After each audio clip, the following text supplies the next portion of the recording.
Welcome back, Dodecadorks. We're the 12-sided guys. We have Scott playing Ornan. At your service. Sabrina playing Sylvie. Oh, hello. Jordan playing Mogram. You're most welcome. Matt playing Guy. That is my name. Don't wear it out. And me, Paul, playing Kitten Game on Roblox. Give me just a second. Gotta make my kitten jump on this bouncy house, and then off to the dance party. There, now I'm done. Check out Your Neighbor's Potatoes, our show where we discuss the previous episode or two. It's tater-tastic. Is that what we're saying? I don't remember what Jordan I don't said. think anyone's ever said that ever. I think Jordan said spudtastic. Yeah, Jordan said think spudtastic, and I said tater-tastic because I couldn't remember what Jordan said. Spectacular. Also, Spectacular. character sheets are up, so you can see the level 5 character sheets for our main characters as well as for the B-side. Anyway, if you're fine with any team name, as long as it's not as lame as White Dingo, Green Echidna, Yellow Quokka, and Red Possum, then this podcast is for you. It's Chorus of the Forsaken, episode 23.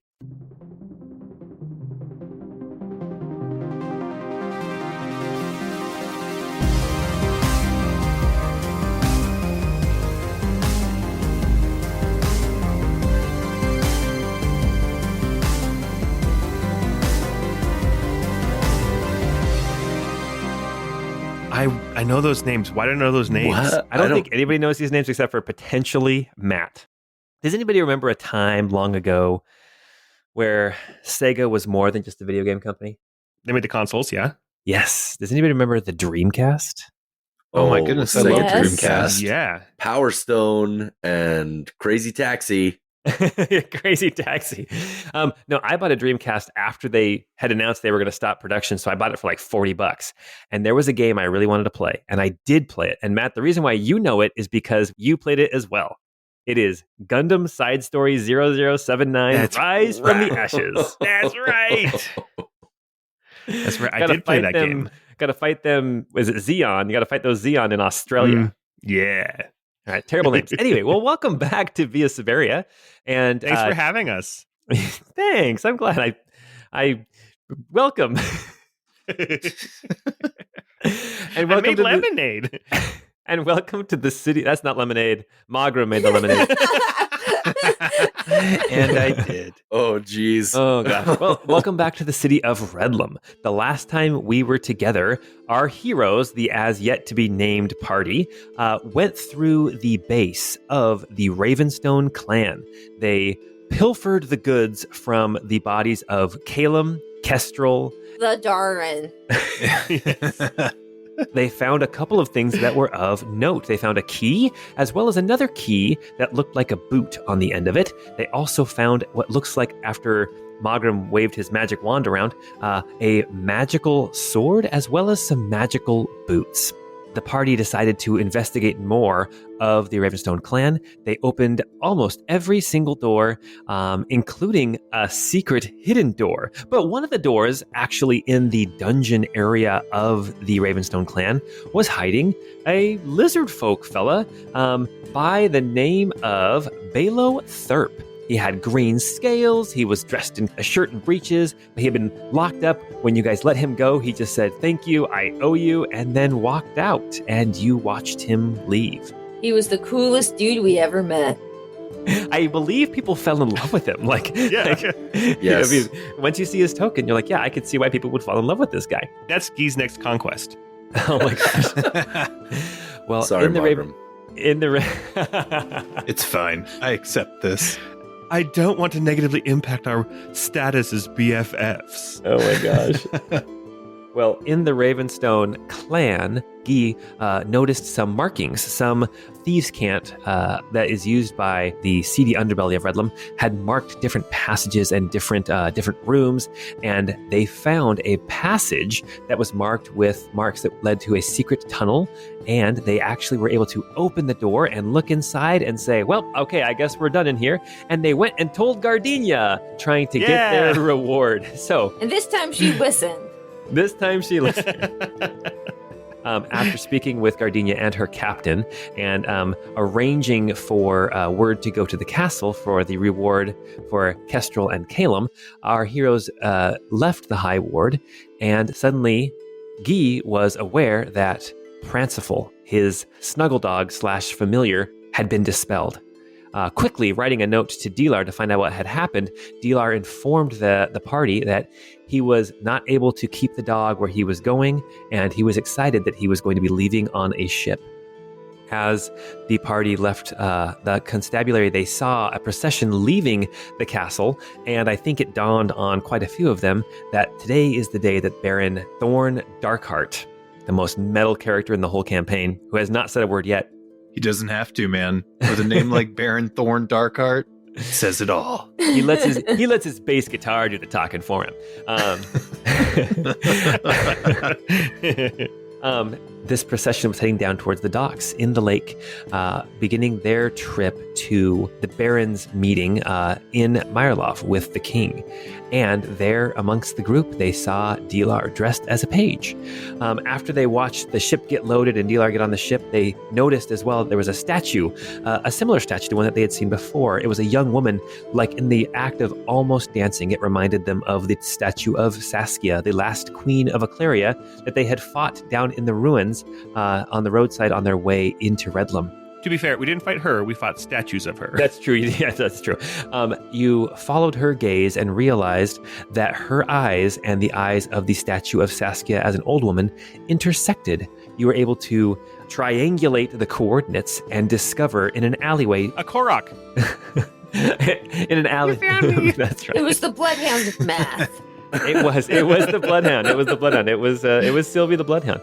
You found an alley with a grate leading underground, and you saw some markings on that grate that indicated that there was a tunnel down below, that there was unknown danger down there.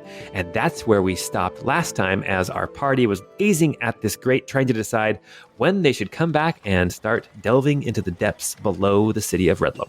Well, it says danger. Oh, great. Because it's great. Oh my gosh. So have you been waiting to say that since last time we played? Yes. Oh my gosh. I love that. I'm sorry, guys. Honestly, it's a commitment to the bit that you can only respect. It's true. I really want to see what's down there, but I don't think we should go in when it's this bright out and anybody can see us. I certainly don't know if I'm up for a fight. Actually, Paul, what's the weather like? Is it bright or is it cloudy and rainy? It's cloudy, it's not rainy, but as you look up, it looks like it's going to start raining probably within the next hour or so, actually. Okay. Well, let's wait till everybody's asleep. I should take a little rest before we do that. I'm a little tapped out on my resources. on my magic purple worms. My magic purple worm can also use a rest. My giant purple worm is all tuckered out. Awesome. So you guys are going to then wait for a while. It's probably only about noon or so at this point. Oh, I got things I want to do. Okay. Hey, everybody, how would you like to meet the clothing... What do you call a clothing seller? Taylor. I have something to say to Taylor. Right. I do, too. Here's what I have to say to her. What the hell? Yeah, I want to go see Aliona and ask her what's going on with Dilar being with the Baron, surrounded by important people. Yeah, I think that's fair. I want to go up to her and say, Taylor, look what you made me do. That was really bad. I'm sorry. Oh, this sounds reasonable. So that's where you guys are headed then to Silverhand Lane and to the Thistledown Threads, the store of Aliona. I might need a raincoat while we're there.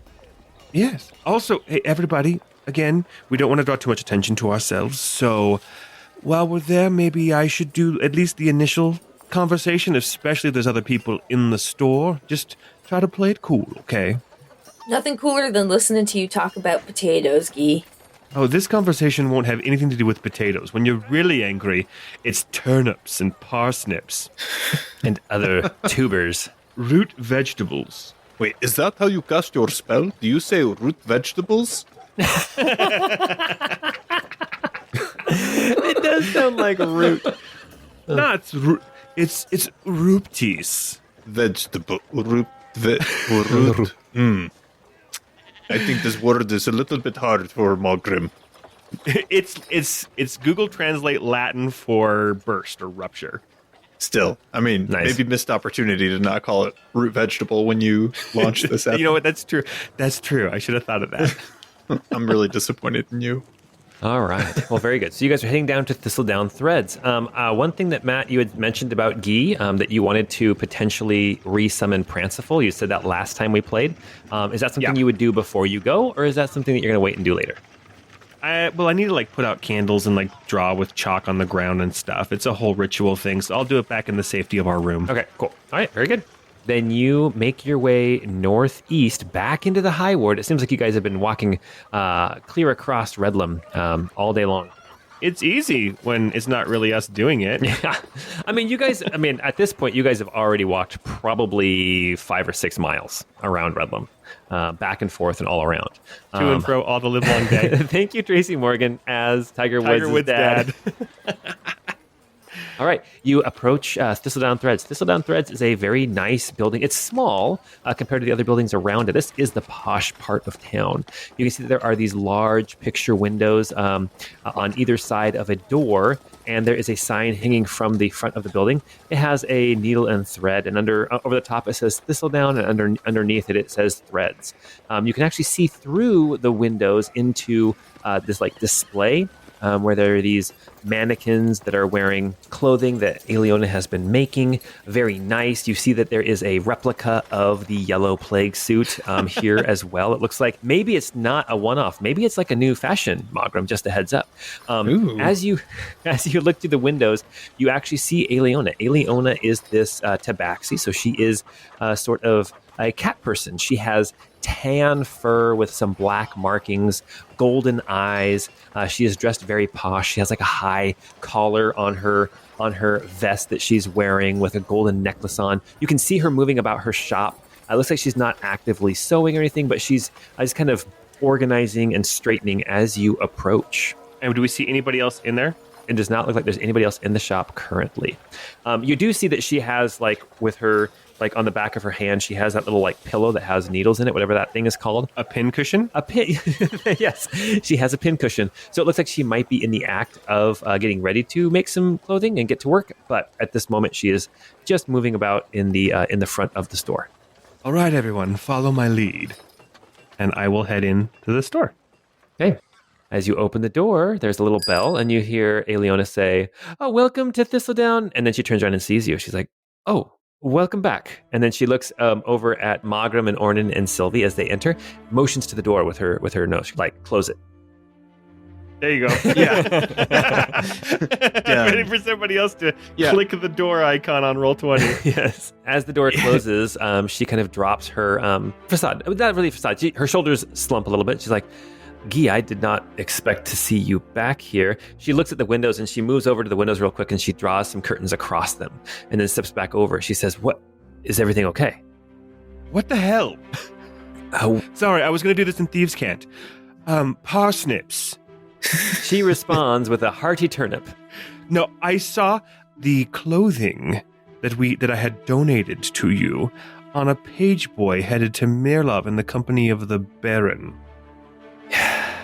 Yes, I did my best.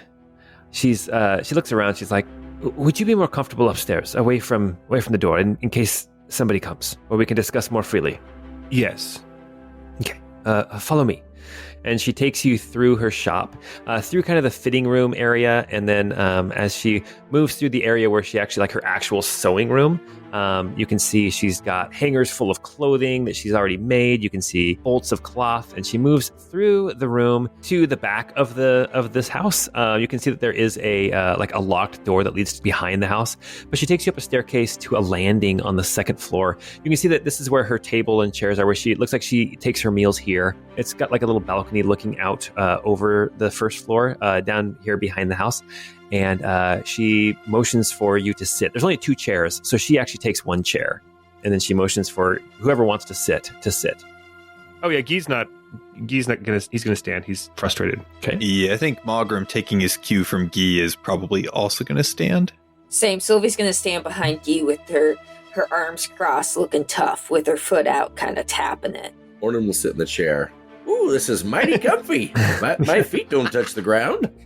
How'd I know that was going to happen?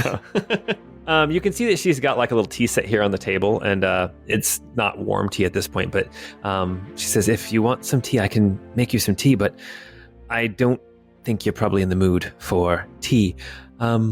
Yes. So, as I explained to you before, Guy, my normal contact is dead. She is a woman by the name... Yes. We know her. Yes. Okay. So you know that it's not necessarily safe to be a practicer of the arcane here in the city of Redlam at this point in time. Right. We use the term behaftma. Okay. And that's why we delivered young Dealer to you. Exactly. And that is why I got him out of the city as best I could. So the connections that Jelowin has made, once Jelowin was burned, they feared that they would be next. Their normal modus operandi changed. They feared that it was just a matter of time before they were next to end up on a pyre. And so they left. And I don't know who the connection is in their real life. I just know their name that they gave me. Squirrely Wigglebottoms. I like that one. You should go with that one. You should go with that one. I thought a lot about best names, and that one was the best name. I don't think anyone could argue that. You know, Margaret, you might have a gosh. future in choosing pseudonyms. Ah, yes. Everybody, when they look at me, they say, now that is a man who is actually named Squirrely Wigglebottoms. Wait, was it Squirrely Wigglebottoms or Wiggly Squirrely Bottoms? It's all the same, man. Either of those is totally reasonable. Margrim, Is? do you keep any catnip in all of those bottles and bits and bobs you have in your stuff? Well, yes, I... You see her ears twitch. Her ears start to twitch as she's trying to remember the name. Hey, Margaret, I think you might have a chance with this one. If that's the case. Mogram has not had a chance with anybody for decades. Or you could just become her dealer. Okay. So she just got done saying, I did not know what they were in their real life. I just had a name. The name was Earthen Crown. Earthen Crown. And this contact is with Delar now. I don't know if they are with Delar now. I imagine so, but my contact with them is very, very minimal. I was lucky to have been able to make any contact with anyone because, remember, I am going secondhand off of what Jelowin told me. And we do appreciate you doing your best to find him a way out of the city. Where does one find this Earthen Crown? Earthen Crown will find you. How do you let the Earthen Crown know that you want them to find you? Before, there was a way to leave a message for Earthen Crown, yes indeed, but now I fear that all of those avenues have been cut. I can check in on Delar. Luckily, we can still keep in contact with him. I just fear that he's going somewhere we can't follow. He'll be in Mirlov. I've never been allowed in there. Not that I tried, but it was very clear that if I didn't have official business in that city, that I was not going to be allowed in there. And we sent him there by himself. He's not by himself. Well, you He's just not said you're by not himself. sure the dude's with him. I don't know if Earthen Crown is with him, but I assure you he is not alone. The society that had been developed to help people like Delar was vast. It was many parts, many pieces, many people doing their little small part. Very compartmentalized. Yes, Earthen Crown is a go-between. But I assure you Delar is not alone. Delar is probably as safe as he can be with the powers that he has.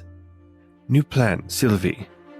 You and I will write to Delar every night, and you'll help me dictate lessons to help him control his powers, okay?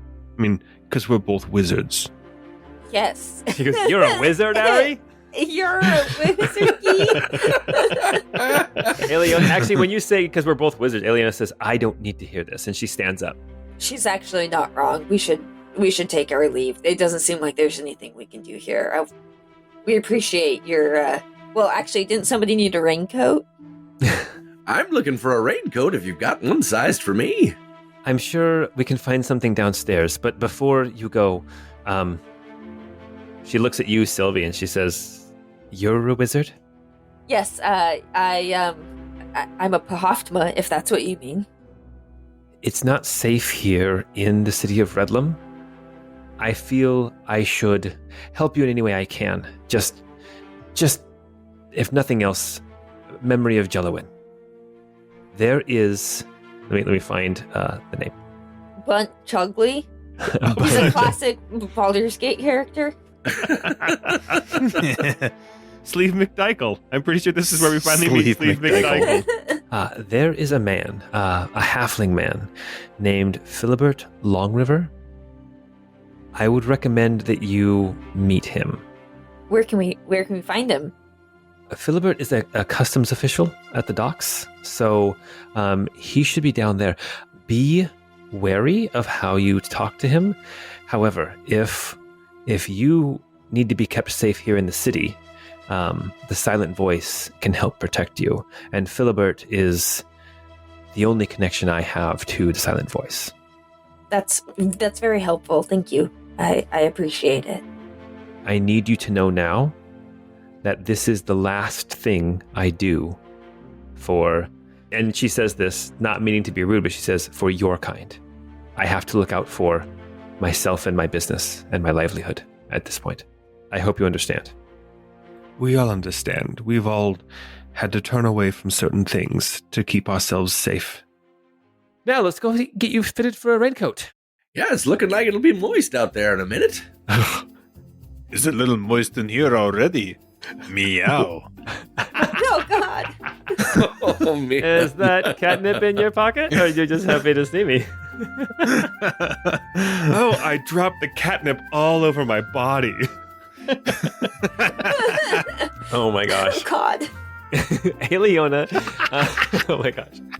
Aliona leads you back downstairs, and she takes you back into the front room. She starts sizing you, Ornan, and what kind of a jacket would you like?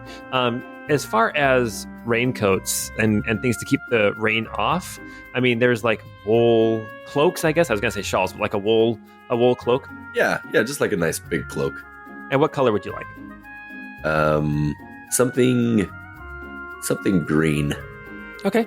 Yeah, a nice big green wool cloak. It almost touches the ground as you wear it, but it is sized for a halfling, and it should keep you dry.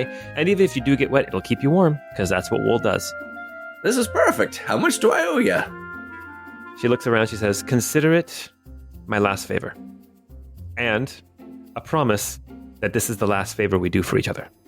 Well, if you need help, don't hesitate to reach out to us. I appreciate it. Thank you. Is there anything else I can help you with, or somebody jumping out the window? I was just seeing if you could click the windows, that's all. You moved right through it. You guys start jumping out the window. She's like, never come back. All right. Well, if you guys are done here, then Aliona thanks you for your patronage and says, if you're ever in the need for more clothing or garments, then feel free to come back. Otherwise, stay away. Get the hell out of here. Otherwise, safe journeys. And then you, unless somebody else wants to buy anything, you exit Thistledown Threads just as a drizzle starts to fall from the sky. Yeah, what convenient timing, Ornan. Yeah, it looked like it was going to rain, and the dungeon master said so I figured I'd buy a coat. I kind of wish I had like a hood I could put over my helmet, because the ping ping ping is The peen. the ping ping ping of the rain on the helmet is loud. As you're literally walking away from somebody who could sell you a hood to wear over your helmet, you're like, well, I guess we're done here. I'm done with that lady. I noticed that Mogram has not left yet. Is Mogram still trying to put the moves on Aliona? So I got this laser pointer. Ooh, pretty kitty. Oh my gosh. Oh no. That's so disturbing. All right, you guys are back out onto Silverhand Lane here in the High Court or High Quarter, and at this point, it's probably about 2 or 3 o'clock in the afternoon. Well, we could always head back to the Dock District for the third time today. I honestly, I would really like to talk to that. What was his name? Sorry, Filbert. Filbert, Philibert. the halfling man. I would really like to speak with him and learn a little bit more about this group. I'm down for that. I think I want to meet back with the druids, but they said to give them a couple days, so that was just yesterday. So we have time. And honestly, I kind of want to warn the Silent Voice that even though the Ravenstone clan has been weakened, their leadership is dead. They still might have people after them looking for bounties, the remnants of the clan. That is something to consider. All right. Well, you guys are now heading back towards the dock district. As you arrive at the docks, you can see that now, at this point, the Baron's ship has set sail. You can see it out on the lake as it makes its turn to start heading south down the river. But you can see that it has now set sail. It is no longer at the docks, and with it, you're fairly certain Dilar is along for the ride. As you approach the docks, you can see that there are still guards kind of milling about. They're not nearly as high alert as they were when the Baron was here, but they are just making sure that there's not any scuffles or fighting as you see sailors moving around, people hauling in nets full of fish. You see people bringing boxes and crates in off of merchant ships from downriver. You start moving about the docks. You can see there's these large cranes to bring stuff. I don't know if you remember, but I described how the docks are. It's like a tiered dock. You as you approach the lake, it's kind of set up on different tiers. So you go down some steps to a level that's kind of above the docks, and then there's more steps leading down to the actual like wooden dock and pier. You can see there's these cranes that they use to bring like heavy cargo up off of the docks and onto some of these other tiers, so they can move it around the city even easier. And as you are walking around, what exactly are you looking for? You see sailors and fishermen and all sorts of folk. On the way, can we have grabbed some like street cart food? Because it's been a long day already, and it's like afternoon.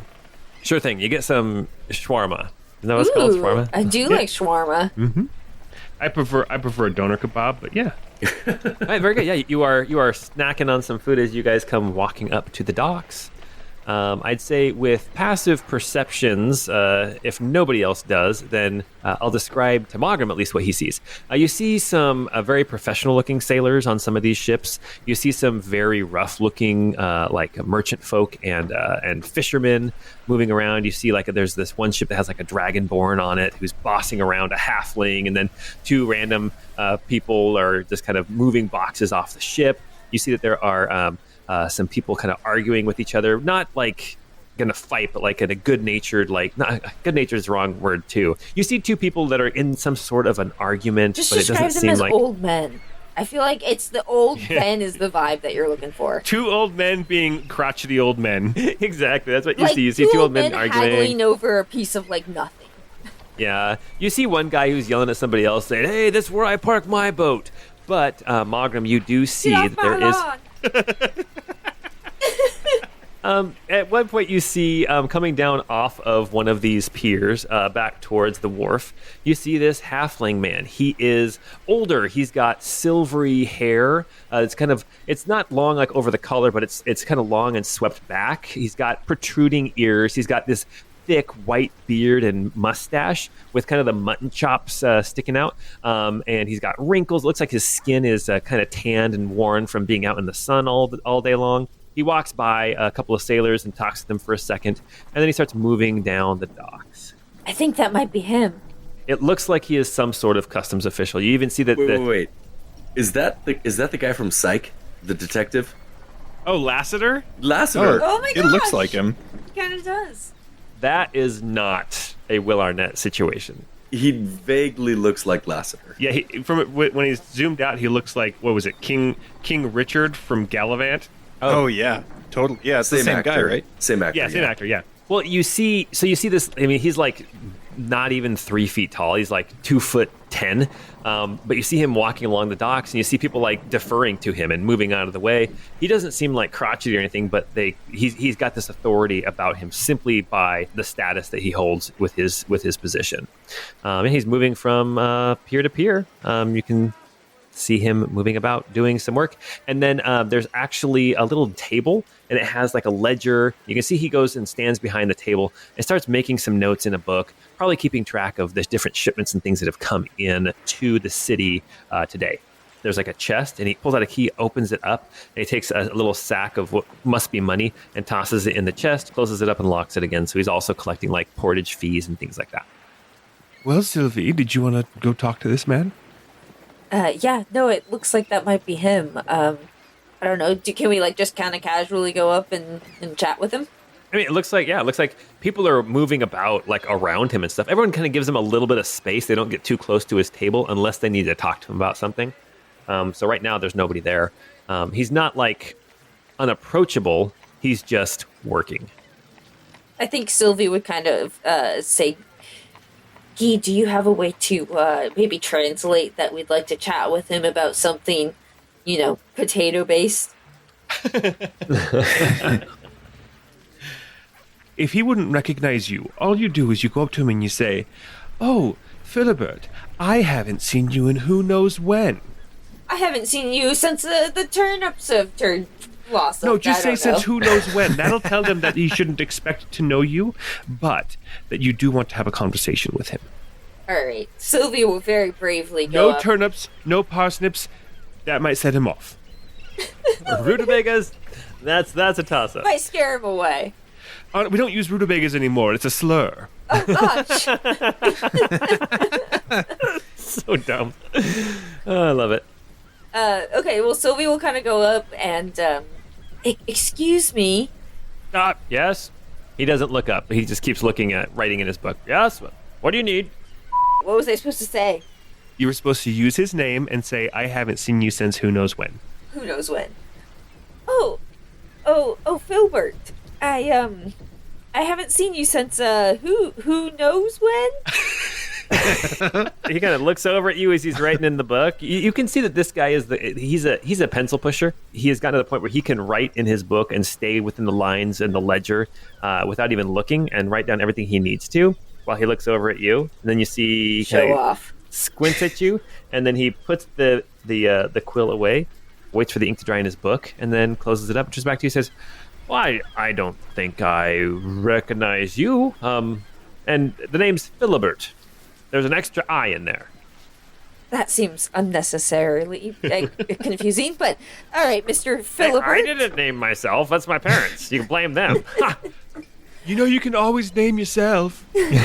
Mr. Philibert, I'm sure you and I have met via a mutual acquaintance. Her name is slipping my memory right now, but she used to sell potatoes. I was going to say, if I remember correctly, she did outfit my friend's coat over here.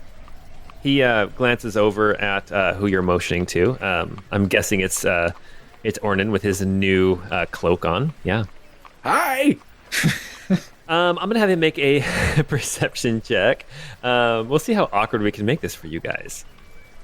Oh, natural 20! He looks over at Ornan and he says... He perceived the out of me. He did. He did. He rolled a natural 20. He looks over, sees this very well-made woolen cloak, and turns back to you, Sylvie, and says, "Why don't you head into town? There's a little cafe about a block away, and I will come and speak with you there shortly, once I get a break."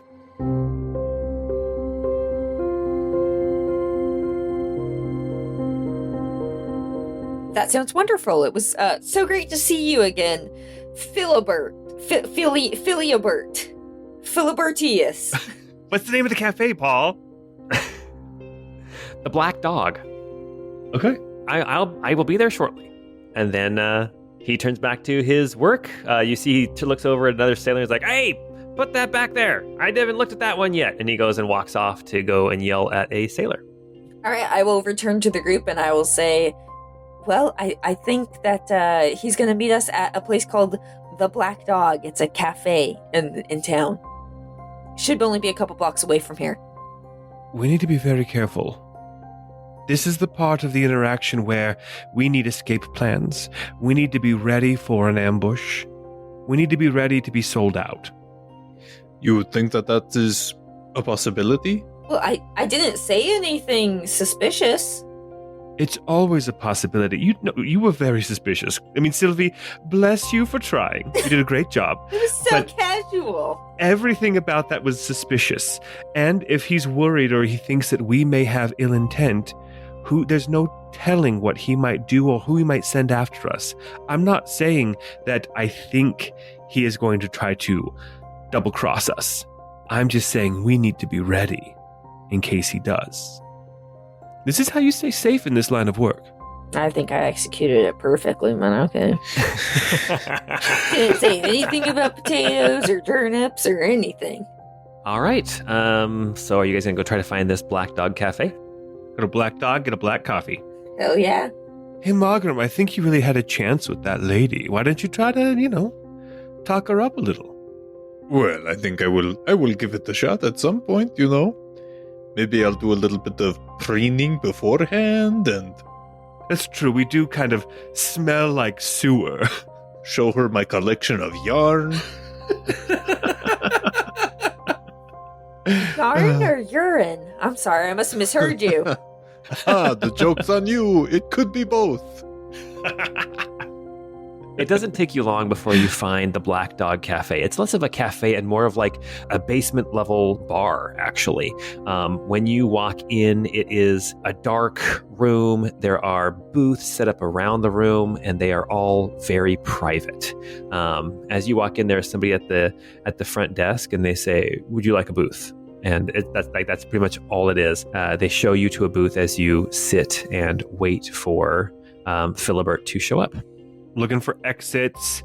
I'm looking at everybody who's currently in here. I'm seeing Looking at the menu. who looks like they can handle themselves in a fight. Panicking about what I'm going to order. Why don't you guys make investigation Searching checks? for the vegetarian option. Yeah, make some investigation checks. Oh, hell yeah. Guy got a nat 20 for a 20. Ornan got a 6. Nat 1 for a 6 from Margaret. All right. And Sylvie got an 18. All right. So, Guy and Sylvia, as you guys are looking around, one thing you do notice about this place is that you can't see the other people. The way that the booths are set up, you can see like the edge of a leg sticking out from behind a booth, or you can see like an arm on an armrest, but it seems like every booth in here is angled away from all of the other booths. You also notice that you can hear the hum of conversation, but you can't actually make out anything being said at any of the tables, even the booth, like right on the other side of the divider from you. Looking for exits, you notice that there is the entrance, which is a door that is at the bottom of a small staircase that comes down from street level. There are a couple of those daylight windows that are next to the door. And then the only other exit you can see is a saloon-style type of door that leads into some kind of a kitchen area. And it looks like there is also some sort of latrine back there as well. Okay, gotta have the latrine. Okay. Yes, gotta have the latrine. How classy does the place look? Like, are people highfalutin? No, it's not highfalutin, but it's not run down either. It looks like people come here for privacy. It's also it's all like dark wood, and like you can smell like cigar and pipe smoke that has like bled into the timber around you. It has just this very It's like the owl bar up at Sundance, right? Where it's like it smells like old leather and wood and the Yes. alcohol or stuff that's just permeated that wood for decades. Rich people smell. yes, but it's also not like over the top priced. It doesn't seem like there is like a bar that you can order food from, but then there will be a server that comes around and asks if there's anything you guys would like to eat or to drink. Well, I just had a doner kebab, so maybe just spinach artichoke dip. Ooh, I could eat that. We'll split an app, yeah. Maybe a latte. Some mozzarella sticks. What are we in high school? I'll have a freckled lemonade, please. I'll just have a water. I'm with them. That was my high school experience because I didn't have any money. Okay, as you guys are sitting there waiting for some food and some drink to come, after about 10 minutes, your food is being set down on the table as Philibert comes walking in. He steps out kind of into the middle of the room, looks around, and then kind of catches your guys' eye. He comes over to the booth, and how are you guys seated? I left an empty spot next to Sylvie. Margaret would probably just like sit up at the bar or something. Oh, away from everybody? Is the booth, is it like a horseshoe around the table? Are we talking Denny's? No, or are no, we it's not. talking... No, it's just a simple table with room for probably 4 people. You can pull up a chair on the end, but then you lose kind of your anonymity. So, Magram, you're up at the bar, and then Sylvie's sitting next to Philibert as Ornan and Guy are sitting across from you guys. I'm sitting at this booth, looking over the table, and all I see are the tops of everybody else's head. No, there are booster seats. I'm sitting in this one.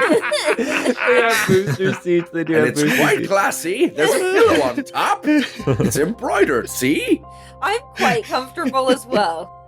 Anyway, so Philibert comes and he sits down, and he sits down next to you, Sylvie, and he says, "Well, now I don't recognize you, but you must recognize me." So, he looks over at Ornan and he says, "And I recognize the workmanship of Aliona, the finest tailor in town.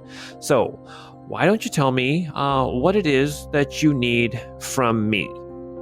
Well, Aliona told us that you might have some information about the silent voice. And then she kind of wants to see his reaction, you know. You make a perception check. Make it with advantage because you have 2 people there helping you out. All right, I'm not great at that, but I got a 13. So with your 13, he does not seem phased by the question. He actually just chewing on his lip and assessing you. He is kind of appraising you. He's like, "Well, what would you be wanting to learn about the silent voice? Why would you be interested in them? A bunch of criminals is what I hear." Well, first, it'd be a warning. We have it on good authority that even the Ravenstone clan, you're obviously familiar with them. Of course. They're a Yeah. pox on this town. Right. Well, they've recently suffered some losses as far as what's going through the grapevine. He Not said, sure. no, that was the damp dudes. No, that's the damp dudes. When you said damp dudes, it kind of sounded like Seuss from Gravity Falls. It's exactly Dudes. what it sounded like. Damp They're damp- dudes. The damp Yeah, dudes. dudes. Yeah. Well, No, okay. that's the damp dudes. I mean, this is hot off the presses, fresh news.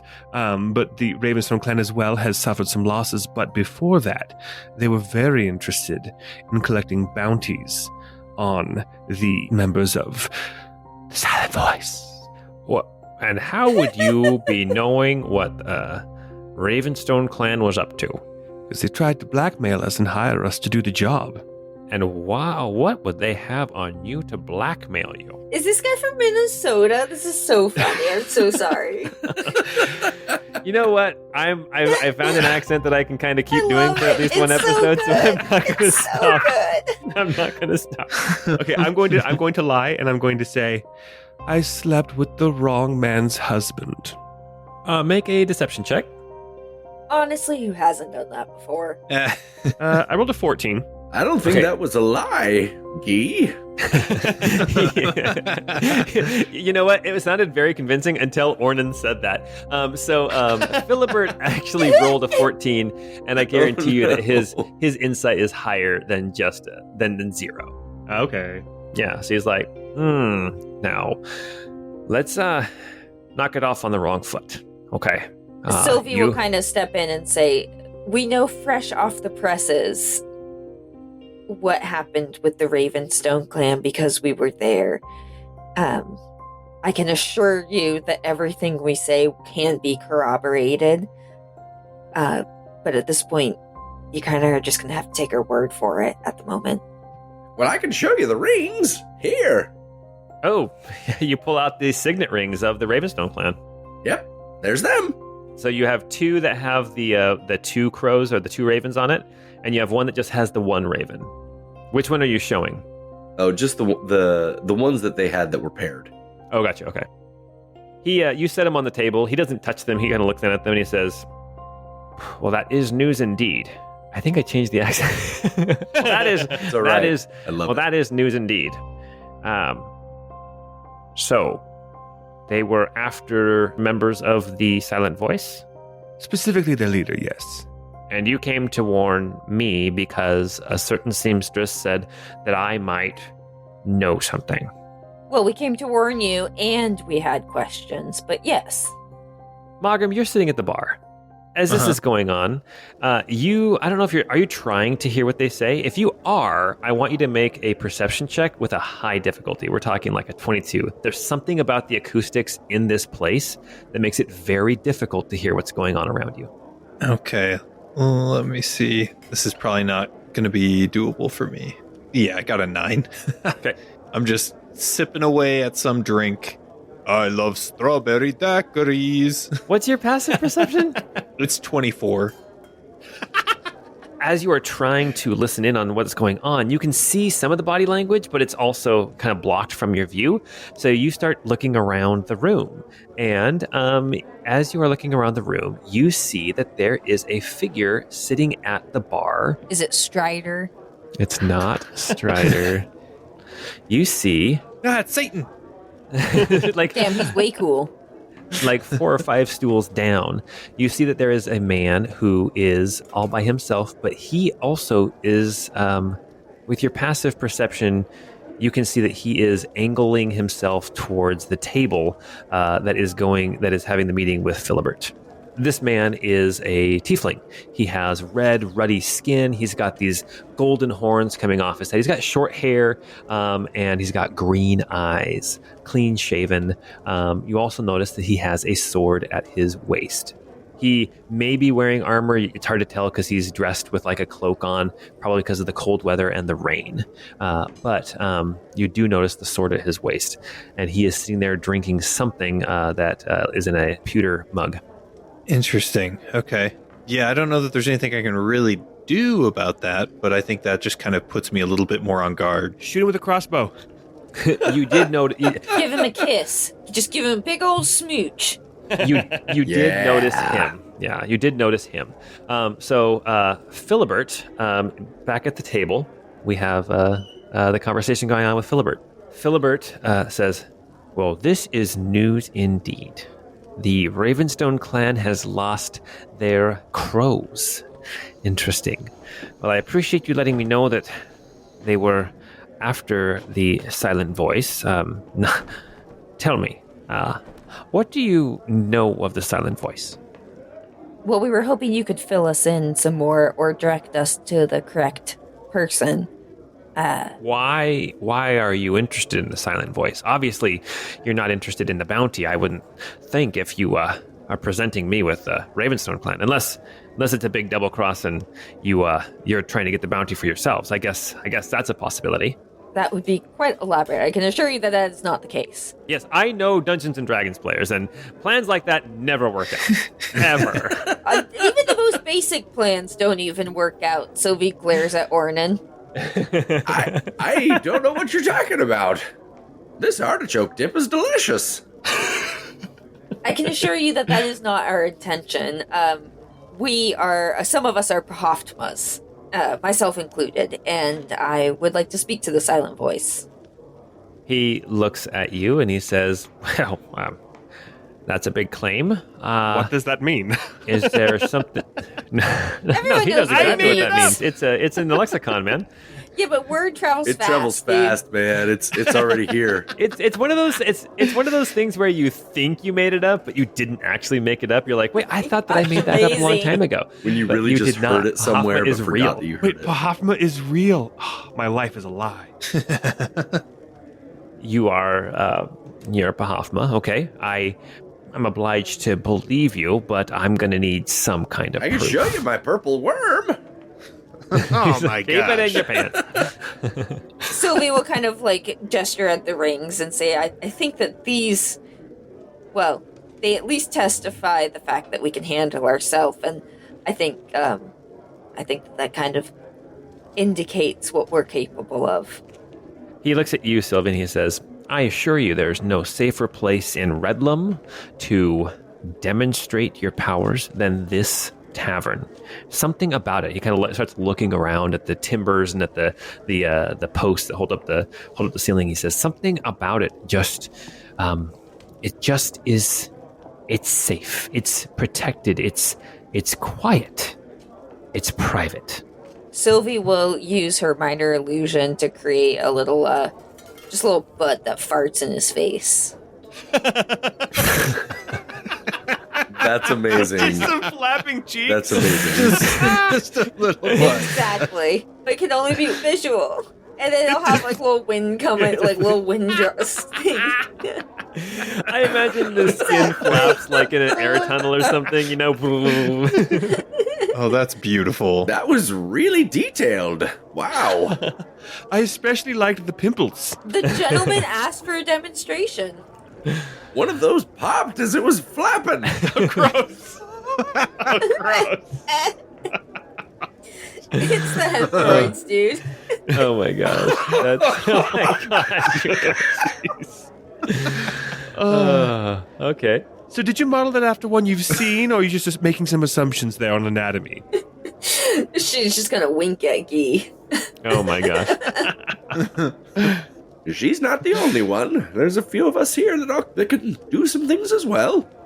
Well, what he does when you make the cheeks flap is he kind of snorts with laughter, and then he kind of does a little wave of his hands, and then you can smell the fart. Amazing. Oh, He dear does God.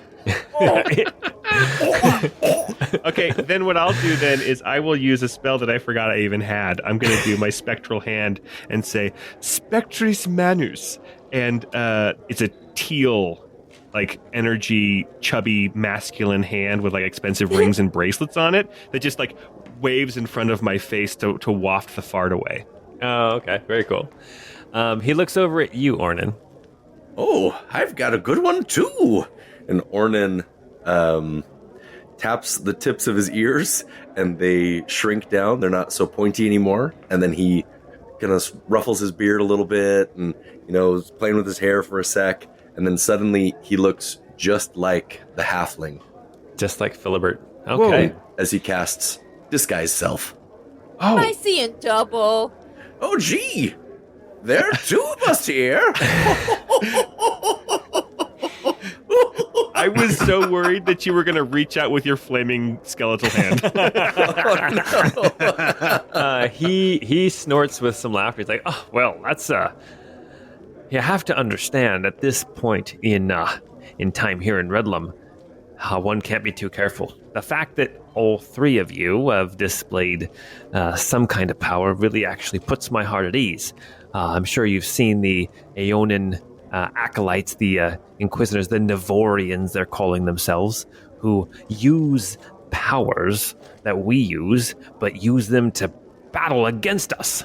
They use the powers they see as evil to fight evil itself. It's kind of silly, but it's also very scary. It's perverse, is what it is. It is. So you are wanting to meet the Silent Voice. Is that what this is about? Yes. Yes, we would like to meet the Silent Voice, and if you know anything about Jelloin and what she was doing specifically here, she was a friend of mine, and I would love to know more about what she was up to. When you mention Jelloin, you see him kind of shrink a little bit. The fart smell disappears, and his shoulders slump. He says, "Yeah, Jelloin. She was one of us. She was part of our council. We used to number 12, and now we're down to 6. So, do you know of where she was from? Jelloin, she came to us about 2 years ago, which would be right about the time that you remember her leaving your collective. Yeah, she kept talking about a group that was safe, but once she saw what we were in for dealing with here in Redlum, she decided that maybe she could help out here before she moved on to do whatever it was she was doing. She kept trying to convince us to leave and go somewhere safer, but I mean, we have families here. This is our home. It's hard to give up your home. It's hard to just throw that all away, even when your home has turned its back on you. This is your home. Are you too good for your home? Yes, exactly, Happy Gilmore.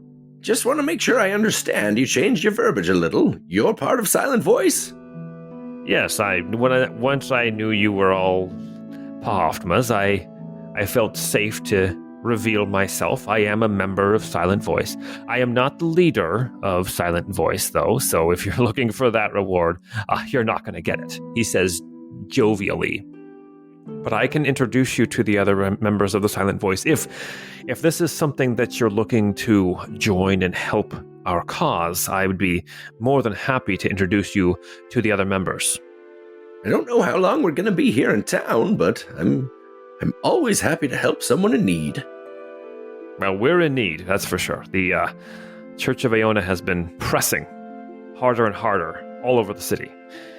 It's been getting more and more dangerous, and especially with this Navorans running around, they actually, I've heard that some of them can detect magic. They have capacity to handle some of those spells. Suddenly he had a little lilt of Irish in him. It's because he's drinking a Guinness. Take up a brogue. I'll be honest, as far as helping, my expertise would be mostly in line with what apparently Jellowin was trying to get you to do. It's getting you out, getting you someplace safe, getting you on a path somewhere. I could get you to where Jellowin wanted you to go. I'm from the same group. But it sounds like you don't want to leave. This is my home. I've been here my whole life. I've been able to hide what I can do my whole life. I've learned to be careful. I mean, the majority of what I do is illusion. And you don't have children or family that you're worried about who have the same gift? Oh, mine's not a gift. Mine is something that I sought out, and I actually worked very hard for this. Not like mine. I found a book and it was like, hey, you're a wizard. All right. He's like, You're a wizard. None of my children or grandchildren have decided to follow in my path, and honestly, only 2 of my children actually know what I can do. I've hid it from most, and I'm glad I did, especially now. Damn, that's a lot of kids if 2 of them know and you hid it from most. Most of my family. Oh, okay, all right, okay. But I do have 7 children. Oh, dear me, that's a lot. I can introduce you to Silent Voice, but well, I tell you what, I can give you an address to come to, and then if the other members are satisfied with who you are and what you're about, then perhaps they'd meet with you as well. Does that work for you? I mean, I don't think we have much of a choice, so yeah. All right. And he pulls out a piece of paper and he pulls out a little ink pen and pot, and he starts writing down the name of an address. 123 Totally Real Street. Actually, I did just go to Fantasy Name Generator for the street road name generator. There's a house on Walnut Way, and it's over in the West Quarter, which you guys would know that the West Quarter is the lower income side of town. And of course, it's on the far side of town from where you're at. So why not walk across town again? No, it says there's a house on Walnut Way. It's a large house. It actually used to be a manor house. It's got that kind of plaster stucco with some beams holding up the second floor. It's the largest house over there, but it's pretty run down. But if you go there, you'll meet somebody at the front. Either Winston or Zephyr, or maybe it might be Lillian who's there at the time. But mention that I sent you, and then I'm sure that some of the other members of Silent Voice will want to meet you. But if it's Lillian, she's a hard nut to crack. But don't worry, she doesn't have a very good sense of humor, so I'd be careful with the joking around her. She's got an itchy trigger finger, if you catch my meaning. Ooh. Sounds like a challenge. I might have an ointment for that. But I'm at the bar. I'm muttering this to myself at this point. You're at the bar staring at this tiefling dude who's staring at us.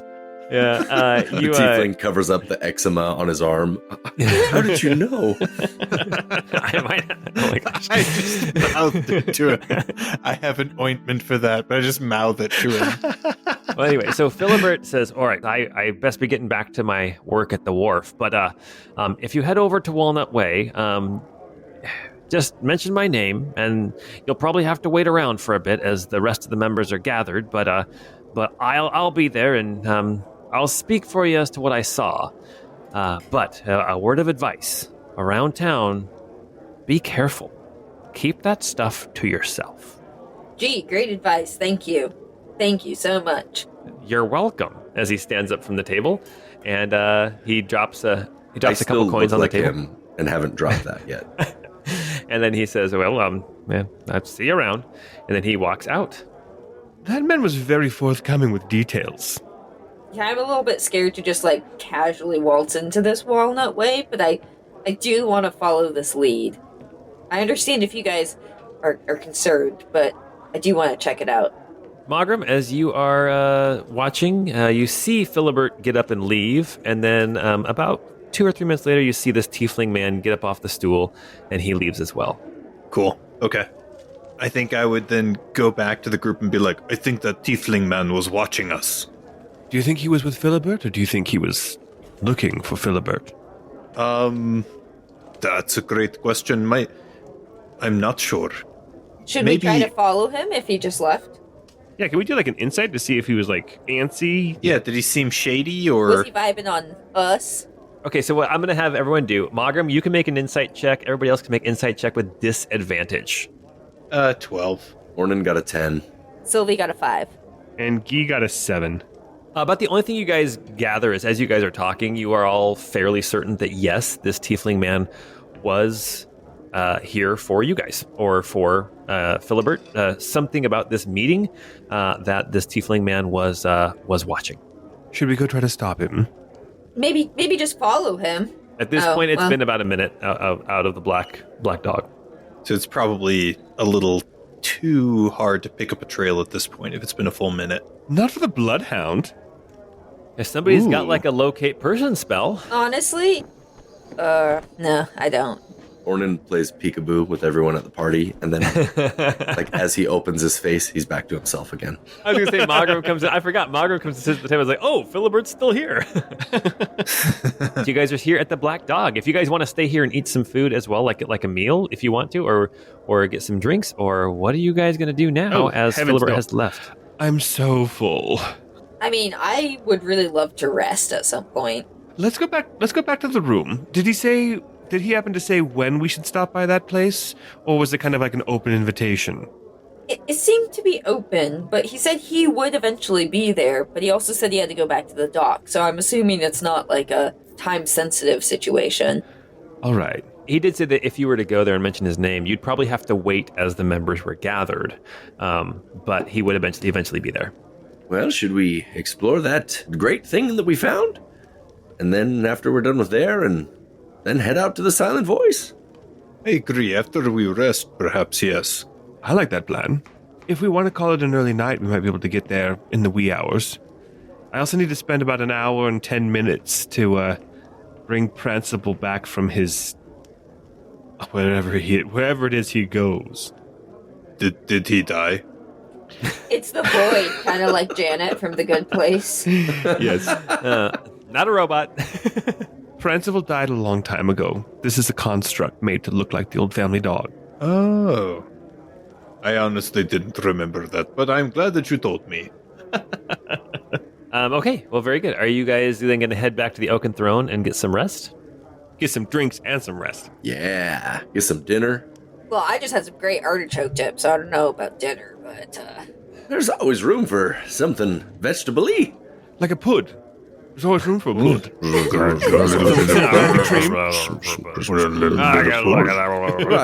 Always a little bit. Some custard. Brandy I didn't say they were custard. I love Guilty Daughters so much. I do too. They're so great. So much. Scott and I went and saw them, and I have a morning brown beanie, and every time I wear it, Camille's like, "You know what that is, right?" And I'm like, "Yeah, it's coffee." You I love that. All right, you guys make your way back to the Oaken Throne. You guys can get some food, you guys can get some drinks, you guys can get some rest. As you guys are moving about the city, the rain has started to come down heavier and heavier until now it's big fat drops, but it's not like the big fat slow drops. It's like It's like downpour. It's the kind of downpour where puddles form that go up over your boots. What is it you guys want to do, and like how much rest do you want to take? Well, I don't need a full night. I could just take a sit down, maybe have a nice beer, and then I'll be ready. Yeah, like I said, I need to spend some time getting Prancival back, and then I think I would probably be okay to. But again, I wouldn't.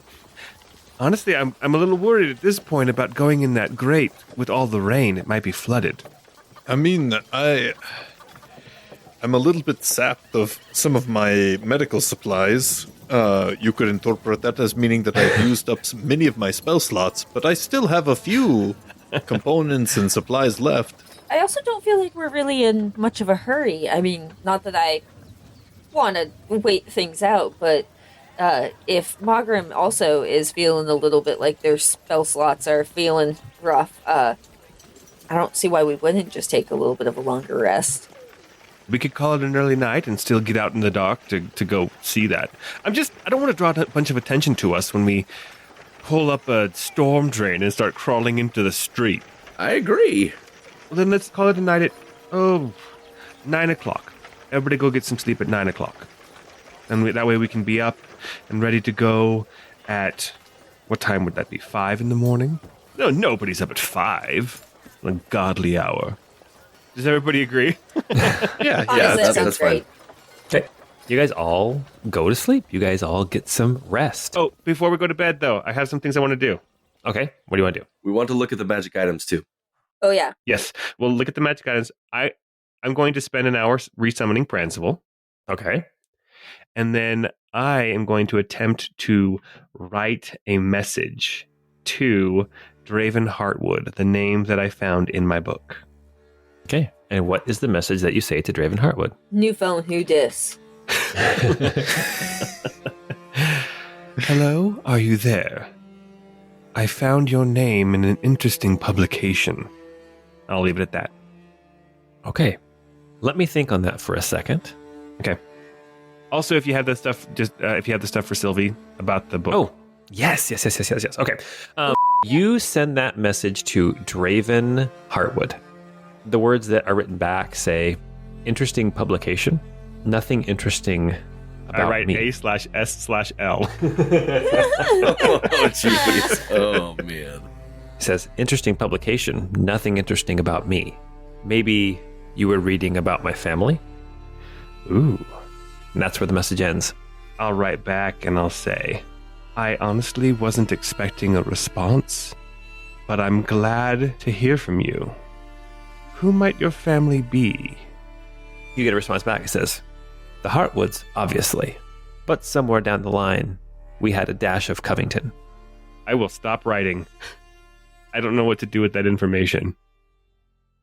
Sylvie, you are looking through this book again. You've been looking through it for the last couple of nights, ever since you took it from the Druid's sanctum in the shrine to Sylvanus. This book talks about the topography and the flora, and I guess the fauna as well, but mostly the plants and the different natural features of this northern half of Vioseveria. You said flora, fauna, and Merryweather. Flora, fauna, and Merryweather. Yes. So as you are reading it, a couple things jump out at you. The Alaron barony is called Alaron by name, but this book was written probably about 200 years ago. So you would imagine that the kingdom of Aclaria bowed to Miraloth and became a barony before that. The book talks about Alaron, and it talks about excessive plant growth. It talks about how it seems like Alaron is a place that is just ripe with good soil because the pine trees grow faster here than anywhere else. It talks about the plants growing and spreading and how if you're not careful, they'll take over your whole yard. And then it talks about how as people move more towards urban centers, the lush greenery of the rest of the barony has really thrived, remarkably so. Then it talks about the section on Pithrian barony. Pithrian barony is the barony just to the east of you. And it speaks about how there's a lot of marshland in Pythria. As the snow melt comes down off the mountains from the north, it pools in the barony in lots of different places. So there's a lot of marshland, a lot of swampy wetlands. There is a lot of talk about moss. There's talk about decay. And certain plants and things that used to grow in Pythria are having a harder time growing. A lot of plant life is dying. And at some point, as you're reading through, it starts talking about the history of Pythria in general, the Pythrian barony. Think of this like the swamps outside of Mordor. There are fields of battle from times in the past where the people of the Pythrian barony were battling against people from the other side of the mountains, probably the elven nation that is to the north, and that there are these fields just littered with the dead that were just left, right? There were too many people to bury, and but the swamp moved in and it overtook those burial grounds. Also, it makes mention at one point of just like in passing about how be careful of the dead lusting after life. But it almost says it kind of tongue in cheek, or like, yeah, everybody knows that this is just how it is in Pythria. The next section talks about the Siren Valley. The Siren Valley is just to the south of you. It is a river valley through the mountains that separate the north and the south. Forested hills, green, verdant fields. It talks about fruit orchards. It talks about good soil for farming. And it also talks about ancient orchards that have been growing fruit for generations, being torn down and being replaced by fortifications and towers, and being replaced by castles and roads through the Siren Valley being widened as marching boots crush all underfoot. And then it talks about Veria. Veria is kind of the furthest east section of this northern part of Vioseveria. And it talks about the wind that comes whistling off the mountains. It talks about the rustling of leaves. It talks about how the constant winds, as they move through the tree branches and through the leaves, it sounds of laughter, and it sounds of screaming, and it sounds of weeping. It's this disturbing phenomenon that happens in the mountains. The wind sounds like human voice. Yes, that was a lot of information about the flora, about the fauna. There are bears. It talks about how animals are becoming not necessarily aggressive, but more territorial, and that they are moving into areas that were once controlled by civilization, but are no longer being controlled by civilization. In Pythria, it talks about the spread of carrion eaters and of alligators and other swampy creatures moving in, but also things that survive off of decay and death are also proliferating in Pythria. In the Siren Valley, not much is said about animals except for hawks and eagles being trained for war and for hunting. And then in Veria, off to the east, it doesn't really talk much about the fauna at all. And then the Merryweather just gets grumpy and flies away. Rumph. Harumph. Anyway, okay. So that's what you gather from this book. Take of that what you will. Ornan and Magram, is there anything you guys want to do? We were looking at the magic items. Yeah. Oh, yeah. Okay.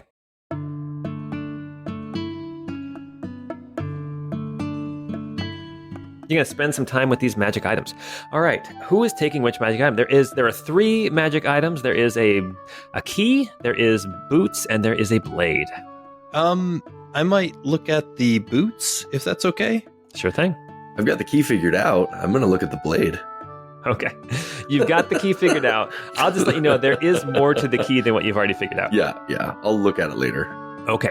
So, Magram, you spend some time with these boots. These boots are made of leather. As you examine them, you even try them on. I mean, they are designed for, looks like a halfling, right? So these are going to be tiny little things. But as you go to put your foot in there, it grows to fit your foot. And after spending some time with them, you realize that these are boots of speed, which means that you can click your heels together, I think as a bonus action, and then that doubles your movement speed for 10 minutes. Oh, wow. You can turn it on and you can turn it off, and you can use it for a total of 10 minutes until you finish a long rest. So the 10 minutes resets after a long rest. Interesting. You realize that must have been how Kestrel was able to move so quickly away from you guys, even with the Hunger of Hadar, or whatever you called that spell. Invoke the void. All right. The blade itself, I have to now go somewhere else. Which is a great book, by the way. The blade itself? Oh, yeah, it was fantastic. Who wrote it? Is that Abercrombie guy? Abercrombie, yeah. Okay.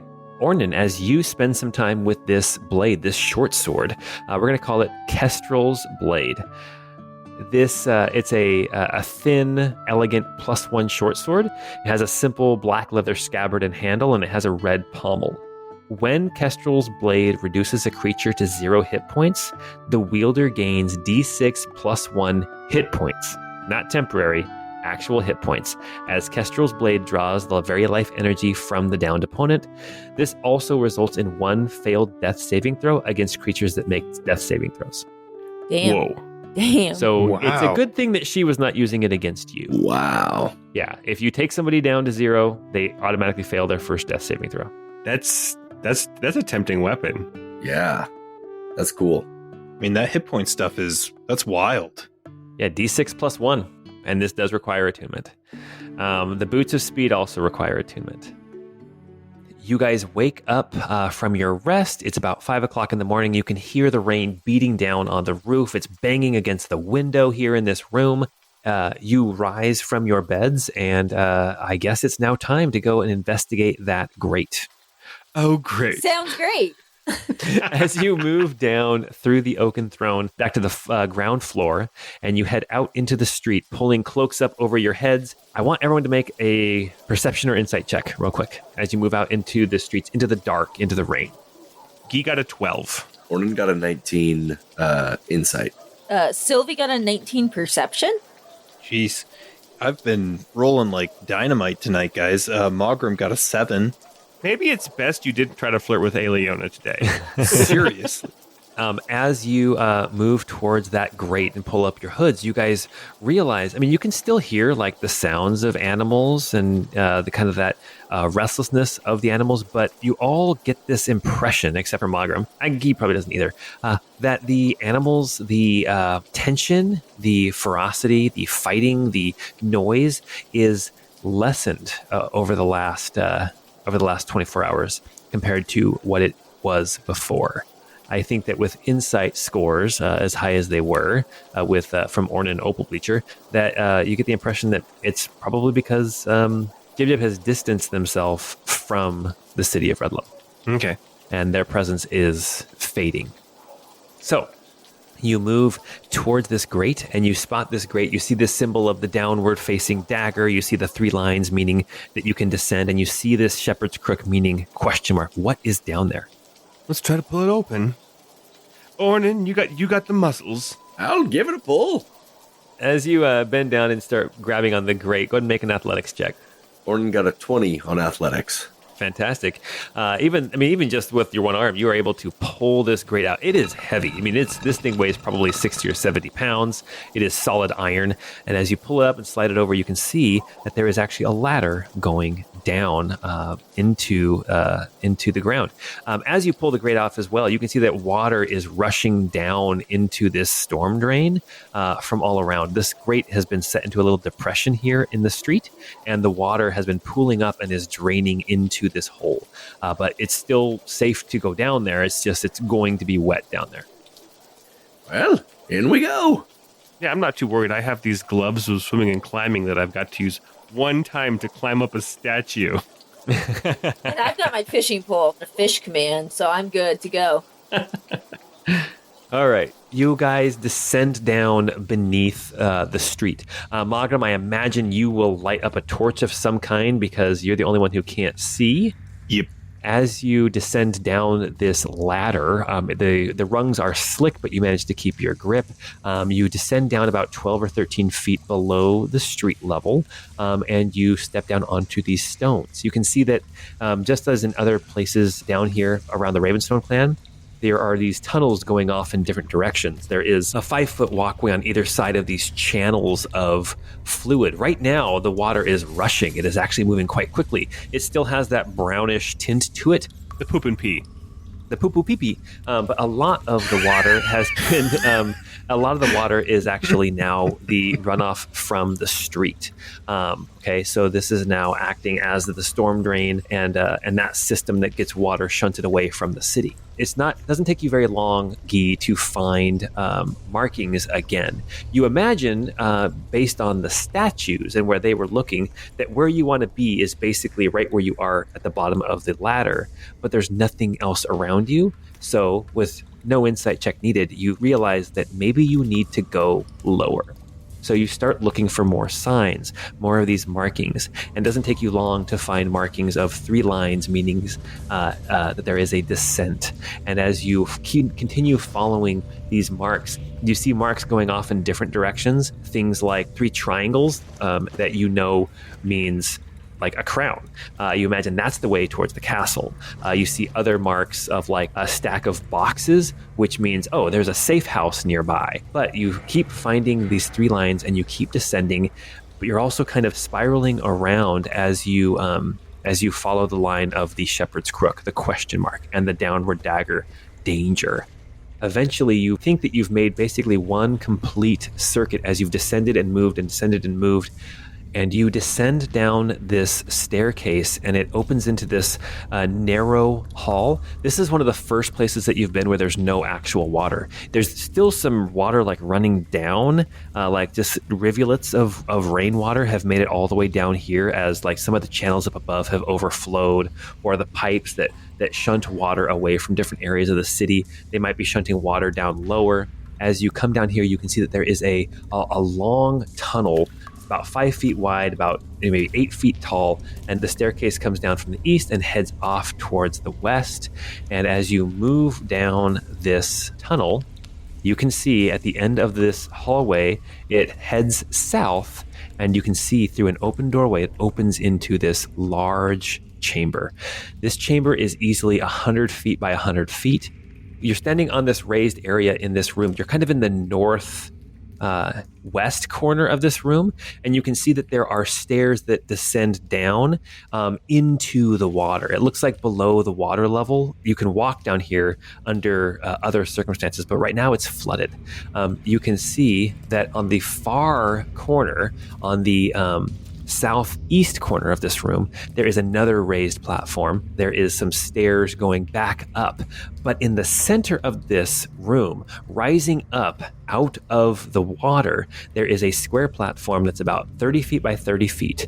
There are stairs on all 4 sides that lead up to it, and you can see that there is a large spiral staircase heading down into the earth.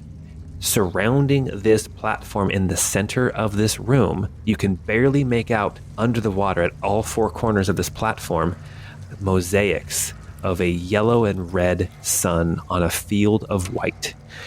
Very similar to the mosaics that you saw in the roadside ruins. One last thing you do spot as well, it looks like there is an old rowboat that is actually tied off here. As you look at it and go to untie the rope or check the rope, it starts to disintegrate in your hands. The boat is currently floating, but you don't know how seaworthy it is. As you guys are standing here on this platform looking out, you recognize those signs, those symbols, and Magram, with your passive perception and your torchlight, you can see reflecting on top of the water, you see the glisten of light on the water, and you see the water ripple and move. And it looks like something is moving under the water. I'd probably say there's something in the water. Just as you say that, suddenly erupting out of the water, this giant green and blue snake rears up as it looks at you. This thing must be at least 30 feet long, row of sharp teeth, big orange eyes glaring at you. And that is where we are going to stop for tonight. Jeez. Wow. All right, you guys. It's a basilisk, Harry. That's a big floater. The Chamber of Secrets has been opened. All right, you guys. Well, hey, thank you for playing. And all you who are listening, thank you guys for listening. If you like what we're doing, then go check out our Patreon. There's bonus content out there. You can come see these maps that we've been playing on. You can see some of the tokens for the different characters. If you want to see Philibert's big mustache and mutton chops, he's on there as well. And don't forget, your neighbor's potatoes, we might just be talking about what just happened here in the very near future. And if you have a question for the potato sack, throw it in. Yeah, throw it in. And until we get together next time, we hope you have a great time.